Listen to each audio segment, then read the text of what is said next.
ఏపీలో no వేకెన్సీపై discussion కొనసాగుతుంది. దయాకర్ గారు ఒక మాట, దయాకర్ గారు అంటే ముందు ఒక మాట సార్, మేము ఏమంటామంటే ఇవాళ ఈ కాంట్రాక్ట్ వ్యవస్థకు కానీ అవుట్ సోర్సింగ్ వ్యవస్థకు కానీ కారకులు ఎవరు? దయచేసి ఆలోచించండి. ఇక్కడ అన్ని పార్టీలు ఉన్నాయి, ప్రజలు వీక్షిస్తూ ఉన్నారు సాక్షి టీవీ ద్వారా. గతంలో ప్రైవేటైజేషన్ కానీ లిబరలైజేషన్ కానీ ఇలా వల్గరలైజేషన్ ఆ విధంగా ఆ పద్ధతిలో పోతున్న ప్రభుత్వాలు పార్టీలు ఏవి? దయచేసి మేము ఇన్ని పనులు చేస్తూ ఇన్ని ఉద్యోగ అవకాశాలు కల్పించడానికి ఈ ప్రభుత్వం ప్రయత్నం చేస్తూ ఉంటే కూడా ఇంకా దయాకర్ గారి విమర్శలు చేయడం కరెక్ట్ కాదు. మేమేమంటామంటే మేము మేనిఫెస్టోలో చెప్పిన విధంగా 100% పథకాలను వృత్తిని కల్పించడానికి, నిరుద్యోగతను తగ్గించడానికి,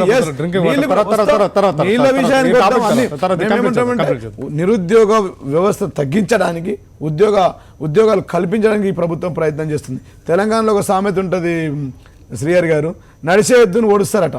ఇన్ని పథకాలు చేసి ఇన్ని పనులు చేసి ఇన్ని ఉద్యోగాలకు నోటిఫికేషన్ ఇస్తే కూడా కాంగ్రెస్ పార్టీ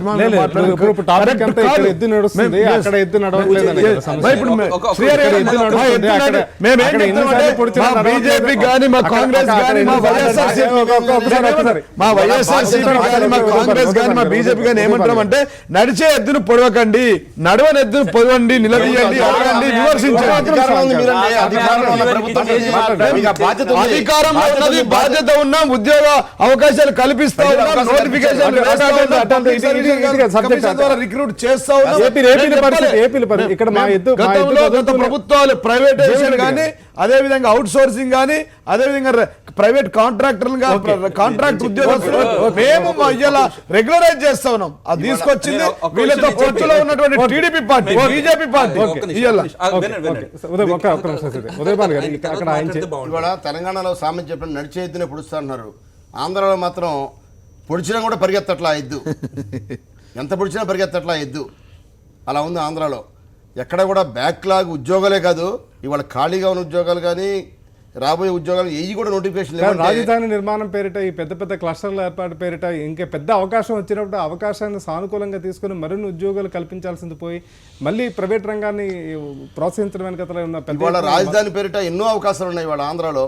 ఇవాళ కనీస కన్సల్టెంట్స్ ఆంధ్రాలో ఉమ్మడి ఆంధ్రప్రదేశ్లో ఉన్నప్పుడు కన్సల్టెంట్స్ మన ఆంధ్ర నుంచి త్రూఅవుట్ భారతదేశం అంతా వెళ్ళేవాళ్ళు. అటువంటిది వాళ్ళ ఆంధ్రాలో కూడా ఎవడు కన్సల్టెన్సీ పనికిరాని చెప్పి దానికి కూడా మలేషియా నుంచి, సింగపూర్ నుంచి, చైనా నుంచి తీసుకొచ్చి వాళ్ళ కన్సల్టెంట్ తీసుకొచ్చి వాళ్ళ కన్సల్టెంట్ ఫీజులు లక్షల రూపాయల ఫీజుల్లో ఇస్తూ స్పెషల్ చార్టర్డ్ ఫ్లైట్లో తీసుకొచ్చి వాళ్ళకి చూపించడం ఇవాళ ఎంత వృధా ఖర్చు అవుతుందో తెలియట్లా. ఆ డబ్బు ఏదో ఇక్కడున్న అనేక మంది ఎంప్లాయ్మెంట్ కల్పించవచ్చు, కానీ ప్రభుత్వం ఆ విధంగా ఆ దిశగా ఆలోచించట్లా. ఇప్పుడు ఆర్వీ అసోసియేట్స్ అని ఆర్వీ చక్రపాణి గారు ఉన్నారు, హైదరాబాద్లో ఐఐటి చదివిన వ్యక్తి. ఆయనకు 2000 మంది ఫేమస్ ఆ కంపెనీ ఉద్యోగస్తులు అందరూ ఇక్కడ హైదరాబాద్లో ఉన్నారు. వారు ఔటర్ రింగ్ రోడ్ డిజైన్ చేశారండి. అండ్ ఇండియాలోనే ఇలాంటి axis control outer ring road చేసింది మొత్తం ఇండియా మొత్తంలో. మొత్తం 6 లేన్ యాక్సిస్ కంట్రోల్ ఇన్ని 162 కిలోమీటర్స్ ఇండియాలోనే ఎక్కడా లేదండి. గుజరాత్లో ఒక చిన్న యాక్సిస్ కంట్రోల్ ఉంది, ఆ తర్వాత ఇదే అండి. కానీ మొత్తం ఇండియాలో పోలిస్తే ఇదే బెస్ట్ అండి. అలాంటి వ్యక్తి ఇక్కడ ఉన్నారు, అతను యూటిలైజ్ చేసుకోవట్లేదు. అదేవిధంగా మీరు ఇప్పుడు ఎప్పుడైతే ప్రైవేట్ కన్సల్టెంట్స్కి జాబ్స్ ఇవన్నీ కూడా ప్రాజెక్ట్స్ అన్ని ఇచ్చేసినప్పుడు ఏంటంటే అది స్పెషల్ ఎకనామిక్ జోన్లో అయిపోతుందండి. అంటే ఉద్యోగస్తులకి మినిమం శాలరీస్ కానీ మినిమం జాబ్ ఆపర్చునిటీస్ అన్నీ కూడా వాళ్ళే డిసైడ్ చేస్తారు. ఎవరో అవుట్సోర్సింగ్ ఏజెంట్ పెట్టుకుంటారు, దాని ద్వారా జాబ్స్ ఇస్తూ ఉంటారు. ఒక్క విషయం, పార్టీ వేరన్నా కూడా కిరణ్ కుమార్ రెడ్డి గారు లాస్ట్ సంవత్సరంలో రాజీవ్ యువకిరణాలు, స్కిల్ ఎన్హాన్స్మెంట్ డెవలప్మెంట్ కానీ ఇవన్నీ కూడా ఆయన ఇంట్రెస్ట్ ఏది ఉన్నా సరే ఆఖరిలో మటుకు 1,00,000 ఉద్యోగాల పైనే నోటిఫికేషన్స్ ఇచ్చారు.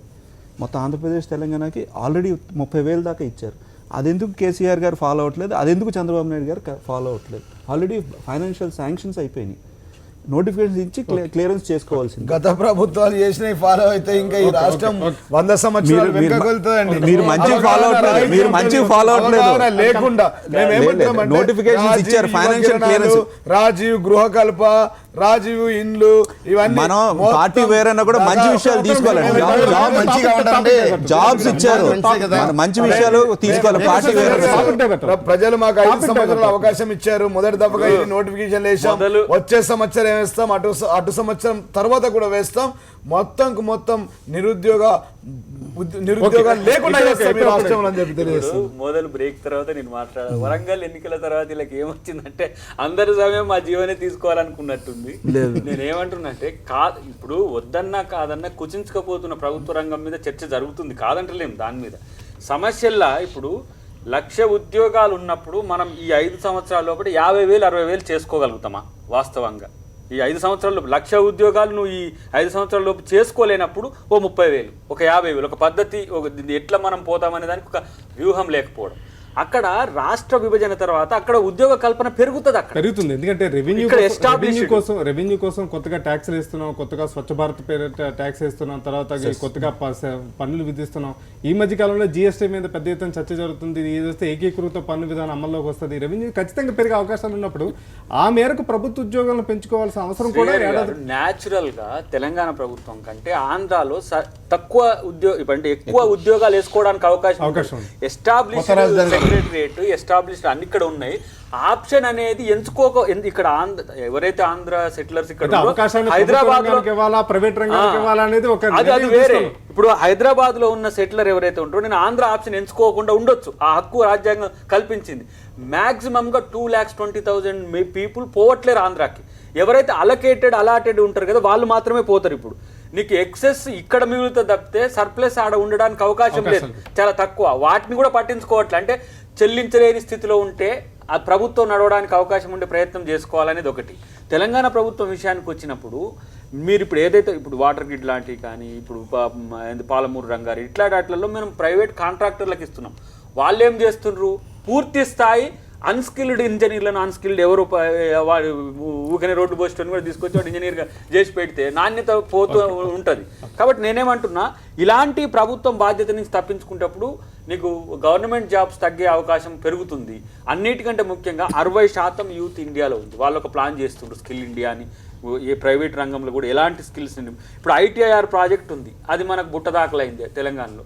దాంతో 1,00,000 ఉద్యోగాల పైచిలకు వస్తాయని అనుకున్నాం, దాని మీద చర్చే లేదు. ఇప్పుడు రెండవది, ఇప్పుడు మనకున్న 1,00,000 ఉద్యోగాల్లో ఎంత మేరకు మనం ఫిల్ చేస్తామని చెప్తే ఒక భరోసా ఈ విద్యార్థులకు ఉండే అవకాశం ఉంటుంది అనేది నా యొక్క అభిప్రాయం. ఒక నిమిషం, గోవిందరావు నిరుద్యోగుల ఐక్య వేదిక అధ్యక్షుల లైన్లో ఉన్నారు. గోవిందరావు గారు చెప్పండి, రాష్ట్రంలో ఉద్యోగాలు లేవు అనేది ఏపీపీఎస్సీ దగ్గర ఉన్న ఒక రకమైన లెక్క. ఈ ప్రభుత్వం ఇవ్వాల్సిన సమాచారం ఇవ్వట్లేదు, తద్వారా ఉద్యోగాలు అనేవి ఎక్కడా లేవు, ఏపీలో నో వేకెన్సీ అనేది ఏపీపీఎస్సీ చెప్తుంది. దీనికి సంబంధించి మీరేం చెప్తారు? సార్, ఇప్పుడు కమల్నాథన్ కమిటీ రిపోర్ట్ ఆధారంగా ఉద్యోగుల విభజన ఏదైతే ఉందో ఆ యొక్క కమిటీ ఆధారంగా 1,42,835 ప్రభుత్వ ఉద్యోగాలు ఖాళీగా ఉన్నాయి.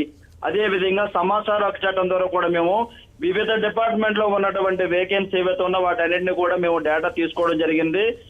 అదే విధంగా చంద్రబాబు నాయుడు గారు మేనిఫెస్టోలో భాగంగా జాబు కావాలంటే బాబు రావాలని చెప్పేసి నినాదం ఇవ్వడం జరిగింది. ప్రతి గోడ మీద రాష్ట్ర వ్యాప్తంగా ప్రతి గోడ మీద కూడా రాయడం జరిగింది ఎన్టీ చౌదరి అనే వ్యక్తి. అదే విధంగా ఎన్నికల ప్రణాళికలో భాగంగా ఇంటింటా కూడా నిరుద్యోగులందరూ కూడా ఇంటికో ఉద్యోగం కల్పిస్తామని చెప్పేసి కూడా వాళ్ళు ప్రచారం చేయడం జరిగింది. అదే విధంగా ఏపీపీఎస్సీ కూడా ఉన్నత ఉద్యోగుల కమిషన్ కు ఉన్నటువంటి కమిషన్ ఏర్పాటు చేస్తామని, ప్రతి ఏడాది కూడా ఖాళీగా ఉన్నటువంటి వేకెన్సీస్ ఏవైతే ఉన్నా వాటన్నిటిని కూడా మేము భర్తీ చేస్తామని, కాంట్రాక్ట్ అవుట్సోర్సింగ్ విధానం ఏదైతే ఉందో దాన్ని రద్దు చేస్తామని, ప్రతి ఏడాది కూడా ఖాళీగా ఉన్నటువంటి భర్తీ చేస్తామని చెప్పేసి కూడా ఎన్నో ప్రామిసెస్ ఇచ్చి ఎన్నో హామీలు వాగ్దానాలు ఇచ్చినటువంటి ఈ రాష్ట్ర ముఖ్యమంత్రి నారా చంద్రబాబు నాయుడు గారు నిరుద్యోగుల విషయంలో ఈ రోజు వరకు కూడా ఒక నోటిఫికేషన్ ఇవ్వలేదు. ఒక టీఎస్సీ నోటిఫికేషన్ లాస్ట్ డిసెంబర్ ఇచ్చారు, అది కూడా వివాదాలతో కూడినటువంటి నోటిఫికేషన్ ఇచ్చి ఇవ్వడం జరిగింది. ఈ రోజు వరకు కూడా చాలా వరకు కూడా మరి దానిపైన 1,600 మంది మీద కేసు వేయడం కూడా జరిగింది. అదే విధంగా కాంట్రాక్ట్ అవుట్సోర్సింగ్ వంటి విధాన్ని ప్రోత్సహిస్తున్నారు. ఈరోజు ప్రభుత్వ ఉద్యోగులు ఎవరైతే ఉన్నారో వారికి 43% ఫిట్మెంట్ ఇచ్చారు. గ్రాడ్యుయేట్ కూడా 8 లక్షలు 10 లక్షలు పెంచారు. అదే విధంగా నిరుద్యోగులకు తీవ్రమైన అన్యాయం చేశారు. ఏంటంటే ఆయన ప్రభుత్వం రాగానే వయోపరిమితి ఏదైతే రిటైర్మెంట్ ఏజ్ అయితే ఉందో 58 నుంచి 60 ఏళ్ళు పెంచారు. యూనివర్సిటీ ఆచార్యుల యొక్క వయోపరిమితి కూడా రిటైర్మెంట్ ఏజ్ అయితే ఉందో 60 నుంచి 62 ఏళ్ళు పెంచారు. ఈ విధంగా నిరుద్యోగులు తీవ్రమైనటువంటి అన్యాయం చేయడం జరిగింది. ఇప్పటికే మేము రాష్ట్ర వ్యాప్తంగా గత 16 నెలల నుంచి కూడా అనేక యాజిటేషన్ చేయడం జరిగింది. అసెంబ్లీ వేదికగా జరుగుతున్నటువంటి ఉద్యమాలు కూడా మేము చేయడం జరిగింది. అదేవిధంగా విజయవాడ కూడా సీఎం క్యాంప్ కార్యాలయం కూడా మేము ఉండడం జరిగింది. ఈ రోజు రాష్ట్ర వ్యాప్తంగా అన్ని డిపార్ట్మెంట్లో 1,42,000 ప్రభుత్వ ఉద్యోగాలు ఉన్నాయి. అదే విధంగా నిరుద్యోగ చెల్లిస్తామని చెప్పారు. గత బడ్జెట్ లో కూడా 100 కోట్ల నిధులు కేటాయించారు. ఆ యొక్క నిధులు కూడా ఈ రోజు వరకు కూడా విధి విధానాలు లేదు, ఒక రూపకల్పన లేదు. ఆ యొక్క నిధులు అనేది ఏం చేశారు కూడా తెలియట్లేదు. ఈరోజు డబ్బులు లేవంటున్నారు, నిధులు లేవంటున్నారు. ఆయన విదేశ ప్రయాణాలు చేస్తున్నారు. అదే విధంగా రాజమండ్రి పుష్కర్ గారిలో కూడా 2,000 రూపాయలు స్కామ్ జరిగింది. అదే విధంగా రాజధాని ఎన్నో నెలలు కూడా స్వాగతం చేయడం జరిగింది. ఈ విధంగా నిరుద్యోగులకు ఇచ్చినటువంటి హామీలు ఏవైతే ఉన్నాయో, వాగ్దానాలు ఏవైతే ఉన్నాయో వాటి అన్నింటిలో కూడా తొంగలో తొక్కడం జరిగింది. నిరుద్యోగులకు ఎన్నో ప్రామిస్ తప్పుడు వాగ్దానాలతో, తప్పుడు హామీలతో ఈరోజు చంద్రబాబు నాయుడు గారు గద్దెనెక్కడం జరిగింది. ఒక్క నోటిఫికేషన్ కూడా ఈ రోజు వరకు 20 లక్షల మంది నిరుద్యోగులు వేదికల్లో చూస్తున్నారు. ఏపీలో నో వేకెన్సీ లేవనే మాట అవాస్తవం. ఎందుకంటే సమాచార హక్కు చట్టం ప్రకారంగా కమల్నాథన్ కమిటీ రిపోర్ట్ ఆధారంగా 1,40,837 పోస్టులు ఉన్నాయి. బ్యాక్లాగ్ పోస్టులు కూడా 30,000 ఉన్నాయి. టోటల్ గా 1,75,000 పోస్టుల వరకు కూడా సుమారుగా రాష్ట్ర వ్యాప్తంగా ఉన్నాయి. ఏపీఎస్సీ కూడా గ్రూప్ 1 రీ ఎగ్జామ్ పెట్టలేదు. ఈ విధంగా చాలా వరకు కూడా వేకెన్సీ ఉన్నాయండి. ఓకే గోంత్ర గారు, తదుపరి కార్యాచరణ ఏంటి? దీంతో పాటుగా ఈ డిఎస్సి మీద కూడా పెద్ద ఎత్తున ఈ మతలబు జరుగుతుంది. ఇప్పటివరకు నోటిఫికేషన్ రాలేదనేది పెద్ద ఎత్తున ఆందోళన. సార్ 16 నెలల తర్వాత ఒక రాజ్యాంగబద్ధమైనటువంటి సంస్థకి చైర్మన్ ఏర్పాటు చేశారు. ఎంత సిగ్గుసేట్ అంటే రాజ్యాంగాన్ని అపవాసం చేయడం జరిగింది. అదే విధంగా ఇప్పటికే మేము 1,00,000 పోస్ట్ కార్డు వచ్చి గవర్నర్ గారు కూడా మేము పోస్ట్ చేయడం జరిగింది. ఈ నేపథ్యంలో రేపు 17వ తారీఖు నుంచి అసెంబ్లీ వేదికగా అసెంబ్లీ శీతాకాల సమావేశాలు జరుగుతున్నాయి కాబట్టి దశల వారీగా మేము ముట్టడిస్తామండి. మా యొక్క ఉద్యమ కార్యాచరణ, మా యొక్క ఉద్యమ లక్ష్యం ఏదైతే ఉందో నోటిఫికేషన్ వచ్చేంత వరకు కూడా పోరాటం చేస్తామండి. ఓకే గోంత్ర గారు, థ్యాంక్ యూ. ఇప్పుడు ఒకటేనండి, మేము కోరేదల్లా ఏంటంటే ఏదైతే సాక్షాత్తు ముఖ్యమంత్రి గారు ముందు ఎన్నికల ముందు ఏదైతే ప్రకటించారో దాన్ని అమలు జరపమని మేము అడుగుతున్నాం. ఇవాళ నిరుద్యోగుల్ని ఇవాళ వెంటనే దాన్ని ఏపీపీఎస్సీ మొదట చైర్మన్ అన్నారు. వాళ్ళు చైర్మన్ ఉదయ్ భాస్కర్ గారు ప్రకటించారు. ఇవాళ వెంటనే నోటిఫికేషన్ జారీ చేయాలి. లేదంటే జారీ చేయడం ఆలస్యం అయితే కనీసం నిరుద్యోగ భృతైనా 2,000 రూపాయలు ఎన్నికల ముందు ఆయన ప్రకటించారు. ఎన్నికల మేనిఫెస్టో పెట్టారు. 2,000 రూపాయలు నిరుద్యోగ భృతైనా కనీసం ఇవ్వాలని చెప్పి మేము డిమాండ్ చేస్తున్నాం. అలానే అంగన్వాడీ సమస్య, అంగన్వాడీ టీచర్స్ కూడా పెద్ద యాక్సిడెంట్ జరుగుతుంది. వాళ్ళు ఆంధ్రాలో అన్ని కలెక్టరేట్ దగ్గర ముట్టడి చేస్తున్నారు. 3 రోజుల క్రితం ఏలూరు కలెక్టరేట్ దగ్గర, మచిలీపట్నం కలెక్టరేట్ దగ్గర, కృష్ణా జిల్లాలో అన్ని చోట్ల కూడా కలెక్టరేట్ ముట్టడి చేస్తే సాక్షాత్తు ఎమ్మెల్యే మరి చింతమనేని ప్రభాకర్ ఓ ప్రభుత్వ విప్పుగా ఉండి, ఓ క్యాబినెట్ హోదాలో ఉండి ఆడవాళ్ళని ఉద్దేశించి ముండల్లారా, దొంగ ముండల్లారా అని సంబోధించాడు. అసలు ఒక వీధి రౌడీలాగా అతను ఆ విధంగా ప్రవర్తించడం ఎంతవరకు మరి సబబ్ అని చెప్పి ఒకసారి ఆలోచించాలి. దొంగ మండలారా కాదు, మీరు ఉప్పు పప్పు తింటున్నారు, ఇంకా మీకు జీతాలేంటి? మహిళలను ఉద్దేశించి మాట్లాడాడు అందరి ముందు బహిరంగంగా. ఈ వేదికపై ఉపయోగించలేని మాటలు, చాలా మాటలు అసలు సభ్య సమాజం తలదించుకునే మాటలు మాట్లాడారు. సభ్య సమాజం తలదించుకునే మాటలు, అసభ్యకరమైన మాటలు. దొంగ మండలారా, ఉప్పు పప్పు తింటున్నారు, ఇంకా మీ జీతాలు పెంచడం ఏంటి? జీతాలు పెంచుతామని చెప్పి సాక్షాత్తు ముఖ్యమంత్రి గారు 7,200 రూపాయలు చేస్తారని చెప్పి చెప్పారు. చెప్పిన మాట నిలబెట్టుకోమని చెప్పి అన్ని కలెక్టరేట్ దగ్గర యాజిటేషన్ చేస్తుంటే వాళ్ళని ఉద్దేశించి వాళ్ళ దగ్గరికి ఆయన బయటకు వస్తుంటే ఒక వినతిపత్రం ఇస్తే వినతిపత్రం చూడగానే వాళ్ళ మీద కస్సు బుస్సు అంటూ లేచి ఈ విధంగా అసభ్యకరమైన మాటలు మాట్లాడి, మీకు జీతాలు పెంచడం దానికి గదులు అద్దెకిస్తాం, గదులు తీసుకోండి అని చెప్పి అసలు ఈ విధంగా మాట్లాడడం చాలా చాలా అసహ్యం. దీని మీద చర్య తీసుకోవాలి. గతంలో వనజాక్షన్ ఎంఆర్ఓని కొట్టారు ఆయన, ఇవాటి వరకు చర్య లేదు. అలానే కొల్లేరు ప్రాంతంలో అటవీ భూమి మీద అటవీ చట్టాన్ని ఉల్లంఘించి రోడ్డు వేస్తే దాని మీద చర్య తీసుకోవాలా. సుప్రీంకోర్టు దాని మీద రూలింగ్ ఉంది. రోడ్డు వేయకూడదు అక్కడ. వన్య సంరక్షణ దాని మీద అనేక రకాల రూల్స్ ఉన్నాయి. దాని విరుద్ధంగా రోడ్డు వేసినా కూడా అటవీ చట్టం వాళ్ళు దాన్ని కేసు పెట్టారు. కేసు పెండింగ్ ఉంది. సాక్షాత్ గెజిట్ ఆఫీస్ని కొడితే దాని మీద కేసు ఇంతవరకు లేదు. ఈ విధంగా అసలు గవర్నమెంట్ ఉందా లేదా, ప్రభుత్వంలో ఉన్న ఒక క్యాబినెట్ హోదాలో ఉన్న వ్యక్తులు ఆ విధంగా చేస్తుంటే సామాన్యుల రక్షణ ఏంటి ఈ ఆంధ్రప్రదేశ్లో? వాస్తవంగా ఈ అంగన్వాడీల ఆందోళనకు సంబంధించి ప్రభుత్వం నిధులు ఇవ్వకపోవడంతో, వాళ్ళు సరైన జీతాలు చెల్లించకపోవడంతో అప్పులు చేసి మరి కూడా అంగన్వాడీ స్కూళ్ళను నడపాల్సిన పరిస్థితుల నేపథ్యంలో వాళ్ళు పెద్ద ఎత్తున ఆందోళన చేస్తుంటే ఒక ప్రభుత్వ విప్పు ఈ విధంగా విరుచుకుపడడం, మహిళలను గౌరవం లేకుండా వాళ్ళని ఉద్దేశించి అనుచిత వ్యాఖ్యలు, ఈ వేదిక మీద మనం ప్రస్తావించాలనే మాటలు కూడా పెద్ద ఎత్తున ఉపయోగించడంపై పెద్ద ఎత్తున ఆందోళన వ్యక్తం చేస్తుంటే ప్రభుత్వం ఇప్పటి వరకు రెస్పాండ్ కావట్లేదు. ఒకే మనిషి అనేక సందర్భాల్లో 16 నెలల కాలంలో అనేక కేసులు ఎదుర్కొన్నప్పుడు, అనేకమైన వివాదాస్పద చర్యలకు మాట్లాడినప్పుడు, ఒక మహిళా ఎంఆర్ఓ పైన దాడి చేసినప్పుడు ప్రభుత్వం వ్యవహరించడం తీరులో వ్యవహరించడం లేదనేది పెద్ద ఎత్తున ఆందోళన వ్యక్తం అవుతున్న నేపథ్యంలో అసలు దీన్ని ఎట్లా అర్థం చేసుకోవాలి? ఇప్పుడు ప్రభుత్వానికి మహిళల పట్ల ఉన్న చిత్తశుద్ధికి అది తార్కాణం. అవసరం నేను వ్యక్తిగతంగా అంటే అవసరమైతే ఇట్లాంటి వాళ్ళని తన్నాలి. మామూలుగా ఉండొద్దు. మహిళల పట్ల అంత అసభ్యంగా మాట్లాడే పరిస్థితి. ఇప్పుడు ఇక్కడ అంగన్వాడీలకు ఇక్కడ ప్రభుత్వం పెంచింది, శాలరీస్ పెంచిన, ఆయాలకు కూడా పెంచిన పరిస్థితి ఉన్నది. పక్క ప్రభుత్వాన్ని చూసేనే నేర్చుకోవాల్సిన అవసరం ఉంటుంది కదా. సరే, ఆయన ఆశా వర్కర్ల పట్ల ఉన్న తీరును దాన్ని గర్హిద్దాం, ఆశా వర్కర్ల మీద చేస్తున్న అఘాయిత్యాలను దాన్ని ఖండిద్దాం. కానీ అది వేరే సబ్జెక్ట్. కానీ ఇప్పుడు ఇక్కడ జరుగుతున్నది ఏదైతే ఉందో, ఆయన ఇంత అకృత్యాలకు పాల్పడుతుంటే సహించాల్సిన అవసరం ఏముంది? ఒక ప్రజాప్రతినిధి అయ్యేంత మాత్రాన వ్యక్తుల మీద, ఆడవాళ్ళ మీద దూషణలు చేసే ఏదైతే ఉందో ఆ తీరు చూసి, అంటే ఈ చంద్రబాబుకు ఆయన చూస్తే భయపడుతుందా, లేకపోతే చంద్రబాబు బలహీనతలు ఏమైనా ఆయనకు తెలుసని ఏమైనా పక్కన పెడుతుందా? ఇప్పుడు 2-3 సంఘటనలు మనం వింటున్నాం. వనజాక్షి సంఘటన, ఒక అధికారిని సంబంధించి సహజ సంపదను దోచుకుంటుంటే అడ్డుకుంటున్న అధికారి మీద చేసిన దాడికి వెనకేసుకొచ్చే పరిస్థితి ఉన్నది. ఇలా ఇంకా పర్టికులర్గా చెప్పాలంటే అక్కడ సామాజిక వర్గాలకు సంబంధించి కొంతమందిని దోచుకునేడానికి అవకాశం కల్పిస్తున్నట్టుగా చంద్రబాబు ఒక ఫీలర్ వదులుతున్న పరిస్థితి ఉన్నది. కాబట్టి ఇది ప్రజాస్వామ్యంలో ఇలాంటి సంఘటనలు మనం తీవ్రంగా ఖండించాల్సిన అవసరం ఉంటుంది. ఏ స్థాయికైనా ఈరోజు మహిళల పట్ల తన అవసరమైతే లాడ్జి తీసుకోండి, ఉప్పు పప్పు తిన్నారు అని అంటే ఏంది వీని అహం ఏంటన్నట్టు? అలాంటి విషయాలు చాలా సీరియస్ గా సమస్యలు పరిష్కరించండి, మాకు ఏదైతే జీతాలు ఎవరైనా ప్రభుత్వం, అది కాంగ్రెస్ అయినా, టీడీపీ అయినా, టీఆర్ఎస్ ఎవరైనా సరే, డిమాండ్ చేసే హక్కు ప్రజలకు ఉంటుంది, నిరసించే హక్కు ప్రజలది. అది భారత రాజ్యాంగం ఇచ్చింది, ఎవడో ఇస్తే వచ్చింది కాదు. అది నీకు చేతనైతే వానికి సహకరించు, లేదంటే మూసుకొని కూర్చోవాలి. కానీ ఇలాంటి కామెంట్స్ చేస్తే చాలా పెద్ద సమస్యలు వస్తాయి భవిష్యత్తులో. కొన్ని చిన్న చిన్న సంఘటనల వల్లనే ప్రభుత్వాల మీద, ఇప్పుడు బషీర్బాగ్ కాల్పులు జరిగినాయి, చిన్న ఇగో సమస్య వల్లనే ఆ 3 ప్రాణాలు పనుకొని చంద్రబాబు ప్రభుత్వం పోయే దగ్గరికి వచ్చింది. ఇలాంటి వాళ్ళ పట్ల, ముఖ్యంగా మహిళల పట్ల, ఇక్కడ కూడా మనం గ్రేటర్ హైదరాబాద్లో మనం వీళ్ళ సమ్మెలప్పుడు చూసినాం, ఏది మున్సిపల్ కూడా వాళ్ళని కనీసం అయిపోయిన తర్వాత కాళ్ళు మొక్కి మీరు సమ్మెలో పాల్గొన్నందుకు మిమ్మల్ని తీసుకోమంటే కాళ్ళు మొక్కుతామంటున్న మహిళల్ని చూసినాం. మహిళల్ని గౌరవించే సమాజంలో మనం ఉండి మహిళల్ని దూషలు చేసే స్థితికి ఉన్నదంటే ఈ ప్రభుత్వం యొక్క భావదారి సమస్య తీసుకున్నారు. అసలు ఈయన ఏంటి అప్రజాస్వామిక శక్తి, రాజ్యాంగ పరిధిలో లేడా, ఇండియన్ కాన్స్టిట్యూషన్కి ఆయన బైబుల్ కాడా?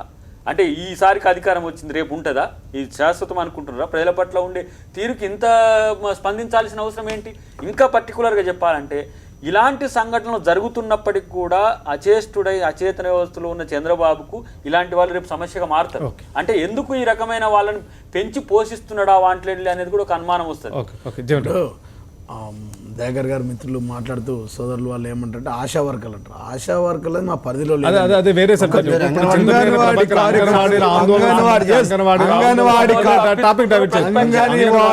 ఆందోళనకు సంబంధించి ఒక మహిళలు సమస్యలు తీర్చమని దగ్గరకు వెళ్తే వాళ్ళని ఉద్దేశించి చేసిన కామెంట్ల పైన మీరు ఎలా రెస్పాండ్ అవుతారు? ఇప్పుడు ప్రజాస్వామ్యంలో ప్రజలే న్యాయ నిర్ణేతలు, ప్రజలే దేవుళ్ళతో సమానం. అట్లాంటి ప్రజలను పట్టుకొని, మహిళలను పట్టుకొని ఈ విధంగా అసభ్యకరంగా ఏ ప్రజాప్రతినిధి మాట్లాడడం, అధికారులపై మాట్లాడినా, ప్రజలపై మాట్లాడినా అది కరెక్ట్ కాదు. దాన్ని మేము ఖండిస్తూ ఉన్నాం మా పార్టీ తరఫున. దానిలో భాగంగానే వారు మాట్లాడుతూ ఆశా వర్కర్ల గురించి మాట్లాడారు. కాబట్టి నేను చెప్తా ఉన్నాను, ఆశా వర్కర్ల గురించి రేపు పార్లమెంట్లో మా ప్రభుత్వం తరఫున మా ఎంపీలు కొట్లాడుతూ ఉన్నారు. గతంలో అంగన్వాడీ కార్యకర్తలను గుర్రాలతో దొక్కించిన కొన్ని ప్రభుత్వాలు ఇక్కడ ధర్నాలు చేస్తే, రస్తారోకోలు చేస్తే, నిరసన తెలియజేస్తే, కానీ మా ప్రభుత్వం వచ్చిన వెంటనే అంగన్వాడీ కార్యకర్తలకు కూడా జీతభత్యాలు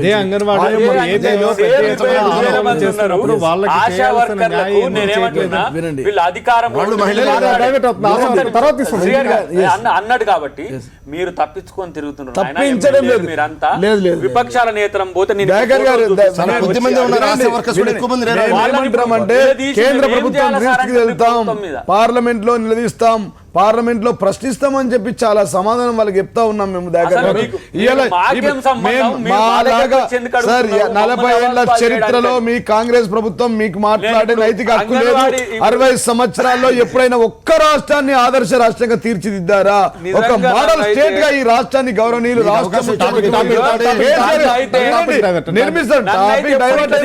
మేము ఎన్ని ఉద్యోగాలు ఇచ్చామండి? 25,000 మంది ఉద్యోగాల నోటిఫికేషన్ తో పాటు అంగన్వాడీ కార్యకర్తల జీతభత్యాలు పెంచాం, ఎంపీటీసీలు, సర్పంచులు, జడ్పీటీసీల జీతభత్యాలు పెంచాం, ఆర్టీసీ కార్మికుల కార్మికుల జీతభత్యాలు పెంచాం, ఉద్యోగస్తులకు 40% ఫిట్మెంట్ ఇచ్చాం. మాతో మాట్లాడడానికి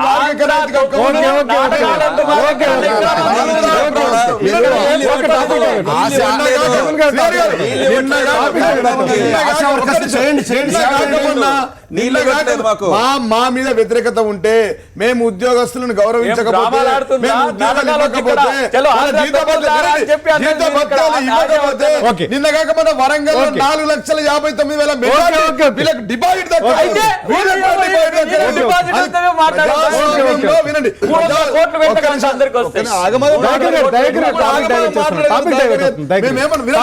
ఒకవేళ మేము తప్పులు చేస్తుంటే మమ్మల్ని శిక్షించమని రాష్ట్ర ముఖ్యమంత్రి కేసీఆర్ గారు చెప్పినప్పుడు రెండు పార్టీలకు డిపాజిట్ రాలేదు. ఇది మహిళలను ఉద్దేశించి ఒక ఎమ్మెల్యే ఎంత అసభ్యకరంగా దాంతో వచ్చి మా ప్రభుత్వాన్ని విమర్శించారు కాబట్టి నేను మాట్లాడతాను. మేము ఏమంటామంటే ఎవరినైనా కావచ్చు, చింతమనేని ప్రభాకర్ కావచ్చు, ఇంకొక ప్రజాప్రతినిధి కావచ్చు, ఎవరైనా కానీ మహిళలపై అసభ్యంగా మాట్లాడకూడదు. ప్రజాప్రతినిధులు అధికారులపై, మహిళలపై, ఇతర ఎవరిపైన మాట్లాడడం చాలా తీవ్రంగా ఖండిస్తూ ఉన్నాం. మేము దాన్ని వ్యతిరేకిస్తూ ఉన్నాం. ఆ విధంగా జరగడం దురదృష్టకరం, బాధాకరం. కానీ మేము చేసిన పనులను చేయలేనట్టుగా చెప్పడం ఎవరికి రాలేదండి. ఉద్యోగస్తులలో ప్రతి ఒక్కరికి లబ్ధి చేకూరేది ఈ ప్రభుత్వం ఉంది. మరోసారి మాట్లాడతాం. ఉద్యోగస్తులకు బీజేపీ టీడీపీ కోఆర్డినేషన్ కమిటీ 4-5 తారీఖులో ఉన్నాయండి. ఖచ్చితంగా చింతమనేని ప్రభాకర్ ఎవరైతే ఇబ్బందికరంగా 4-5 ఇష్యూస్ ఏవైతే పబ్లిక్ని, ప్రజల్ని లేదా లేడీస్ ఆఫీసర్స్ని అన్ని విధాలుగా ఇబ్బంది పెడతా ఉంటే చంద్రబాబు నాయుడు గారు సైలెంట్గా ఉన్నారు కాబట్టి బీజేపీ కోఆర్డినేషన్ కమిటీ మీటింగ్లో ఇది ఒక ఇష్యూ కింద మేము టేకప్ చేస్తున్నాం. అలాగే ఆంధ్రప్రదేశ్ మొత్తంలో ఉన్న ఎమ్మెల్యేలు ఒక 10 మంది ఎమ్మెల్యేలను ఐడెంటిఫై చేసాం. ఎవరైతే కొంచెం ఇబ్బందికరంగా వాళ్ళు ఇసుక కానీ లేదంటే శాండిల్వుడ్ కానీ, తిరుపతి బెల్ట్లో కానీ అక్కడ ఎక్కడెక్కడ కొన్ని చేయకూడని పనులు చేస్తున్నారు, అవన్నీ కూడా దృష్టికి తీసుకుని ఒకటి. రెండోది ఏంటంటే మేము కోరుకునేది ఏంటంటే, ఇప్పుడు చింతమనేని ప్రభాకర్ గారు ఆయన స్వతహాగా ఏదో వచ్చేసి గెలిచేసి ప్రజాసేవ చేసి వచ్చింది కాదు. చంద్రబాబు నాయుడు బీఫామ్ ఇస్తే, బీజేపీ సపోర్ట్ చేస్తే, పవన్ కళ్యాణ్ గారు తిరిగితే ఆయన గెలవగలిగారు. అక్కడ ఆ రోజు గట్టి పోటీ ఉన్నది వైఎస్ఆర్తో. అంత ఈజీగా ఆయన ఏం గెలవలేదు, పెద్ద మెజారిటీతో గెలిచిన వ్యక్తి కాదు. ఆయనకి ఏమి బ్యాక్గ్రౌండ్ ఏం పెద్దగా ఏమీ లేదు. కానీ గెలిచేటప్పుడు సద్వినియోగం చేసుకోవాలి, ప్రజలకు ఉపయోగపడేటట్టు చేసుకోవాలి. ఇప్పుడు వారు చేయడం వల్ల మాకు ఇబ్బంది కలుగుతుంది, టీడీపీకి ఇబ్బంది కలుగుతుంది. చంద్రబాబు నాయుడు ఆయన మీద యాక్షన్ తీసుకుంటే మాకు బీజేపీ పార్టీ తరఫున మాకు ఇబ్బంది ఉండేది కాదు. ఏదో పిలిచి లోపల రూమ్లో కాషన్ చేస్తే కదా పబ్లిక్ తెలియాలి, ప్రభాకర్ నువ్వు సరిదిద్దుకో, ఇదివరకు జరిగింది. ఇప్పుడు ఆ రోజు గట్టిగా చెప్పుంటే ఈ విధంగా జరుగుండేది కాదు. చంద్రబాబు నాయుడు పెటిషన్ ఇవ్వడానికి ఏముంది, సీఎం అన్న తర్వాత 10 మంది 10 రకాలుగా పెటిషన్స్ ఇస్తారు, వాళ్ళు కోరుకుంటారు. దీంట్లో కూడా ముఖ్యమంత్రి నివాసంలోనే ఏకంగా పంచాయతీ చేయడం పైన ఇప్పుడు సమస్య అంతా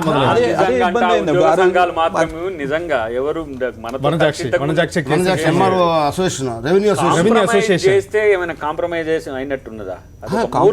మూర్ఖపు ఆలోచనలతో ఒక ప్రజాప్రతినిధి అట్లా వ్యవహరించడం అనేది గట్టిగా యాక్షన్ తీసుకోవాలండి ఆయన మీద. ఎంత సిగ్గుచేటు. ఇప్పుడు ప్రభుత్వంలో ఉండేటోళ్ళని ప్రతిసారి మనం వెనక తీసుకురావాల్సిన అవసరం లేదు. తీవ్రకి సభ్య సమాజం ఫీల్ అయ్యే దిశకు తీసుకొచ్చిన తర్వాత కూడా భరించడం అంటే మాత్రం చాలా ఇబ్బంది. ఆయన చూస్తే ఏదో స్వామి వేషం వేసినట్టున్నాడు, అన్ని రౌడీ ముచ్చట్లు చేస్తూ ఉన్నాడు. ఇది ఎంత మేరకు చూస్తే ఏదో సైకిక్ గా కూడా కనిపిస్తున్నాడు ఆయన. కాబట్టి ఇలాంటి వాటిని బేరు చేయొద్దు. మంచి చేస్తే పొగుడుదాం. విపక్షాలు అయితే అధికార పక్షాన్ని పొగడానికి ఏమైనా బేసిజాలు ఉంటాయా? ప్రజల సంక్షేమం ముఖ్యం కదా. ఇంకా ప్రధానంగా మహిళల విషయంలో ఎందుకో ఇంత చిన్న చూపు వస్తున్నది ప్రభుత్వాలకు. అది పెద్ద సమస్యగా మారుతున్నది. మనము ఆకాశంలో సగం అని అంటాము, వాళ్ళకి అవకాశాలు ఇవ్వడంలో వివక్ష చూపిస్తాము. వచ్చిన అవకాశంలో కొంత వెసులుబాటు కల్పించడం అంటుకుంటే సహించలేని స్థితి. నేను ఉద్యోగాలు ఏమన్నారు, వాళ్ళు ఏమన్నారు, ఊరిన జీతం కొంచెం పెంచితే బతుకుతాను ఆయన అన్నాడు. కాంట్రాక్ట్ అవుట్ సోర్సింగ్ వలన పర్మనెంట్ చేయమన్న దాన్ని చేస్తుండే ఆయన. ఏమన్నా ఉన్న వాటికి ఇంత పెంచితే నువ్వు అన్నిటికి పెంచుకుంటున్నావు. ఎస్కలేషన్ ఇప్పుడు పోలవరం ప్రాజెక్టు 16,000 కోట్లు ఉంటే 32,000 కోట్లు ఇస్తేవి. ఆయనకి ఉన్న పరంగా 50% ఎందుకు పెరిగిందిరా అని అంటే లేదు, గ్లోబల్ మార్కెట్ వాల్యూ పెరిగింది. దాని పేరు ఏముండే పట్టిసీమన. పట్టిసీమ దానికి ఉన్న పరంగా చేసి ఒక్క పైపు తీసుకొచ్చి దాంట్లో మొత్తం చేసి రాజశేఖర రెడ్డి గారి హయాంలో మొదలైంది. దాని ఖాతాలు వేసుకోవడానికి మా వాళ్ళు కాక ఫేజ్ 4 తీసుకొచ్చి మా రాము ఆడ నీలకాడ జలగలు పట్టినట్టు ఇవాళ ప్రభుత్వాలు మేము చేసి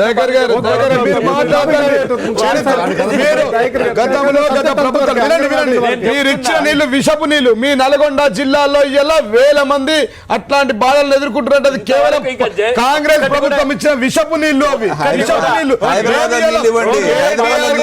వినండి, కేటీఆర్ గురించి మా వాటర్ గురించి మాట్లాడడానికి హక్కు మీకు లేదు. ప్రపంచంలో దేశ చరిత్రలో 29 రాష్ట్రాల్లో ఎక్కడ లేని విధంగా మేము వాటర్ గురించి వాటర్ గురించి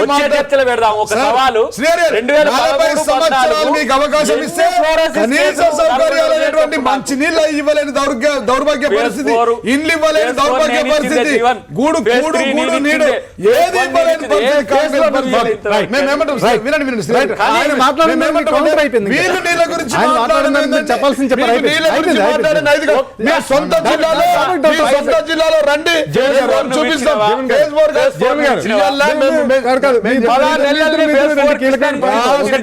ఒకటి డ్రింకింగ్ వాటర్, 2 ఆశా వర్కర్లు.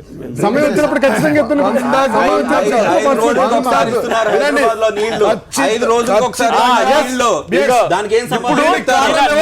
బయట పోసుకున్నాడు కదా. హైదరాబాద్ లో నీళ్లు లేని పరిస్థితి చలికాలంలో ఎవరు తెచ్చిండు?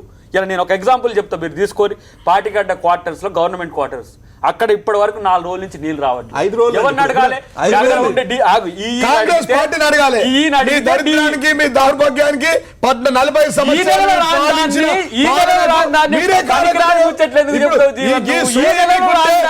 మంచి నీళ్లు అందించాలని సోయి మీ గతంలో 20 సంవత్సరాల కింద రాష్ట్ర ముఖ్యమంత్రి ఏ ఫిల్టర్ నీళ్ళు తాగుతున్నారు ఉద్దేశంతో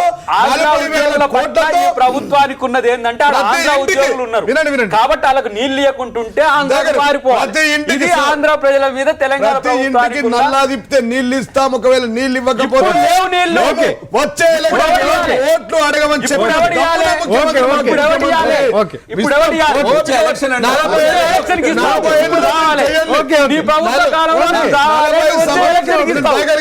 అడ్డగోలుగా మాట్లాడు. నువ్వు జీవన్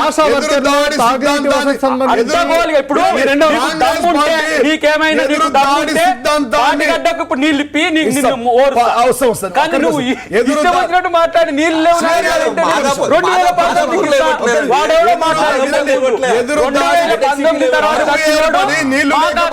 అన్నట్టే ఉంది. ఏర్పడి నీళ్లు లేకపోతే ఏ ప్రభుత్వాలు ఏం చేస్తాయండి? నేను ఒక మాట, ఎదురు దాడి సిద్ధాంతాన్ని కాంగ్రెస్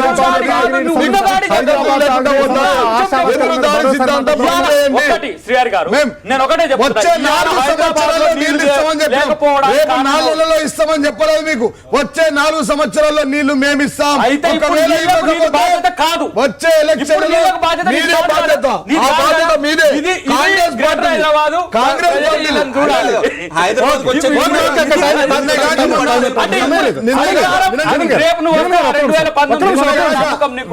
నిన్నగాక మొన్న స్వయంగా మా మంత్రి వర్యులు కేటీఆర్ గారు పోయి వాటర్ ఇనాగ్రేషన్ ఎవరు చేస్తే వచ్చిందని ఎవరు ఇచ్చారు చేయాల్సింది మాకు. మీరు ఎక్కడ దుకాణం బంద్ అయిపోయింది. జీరో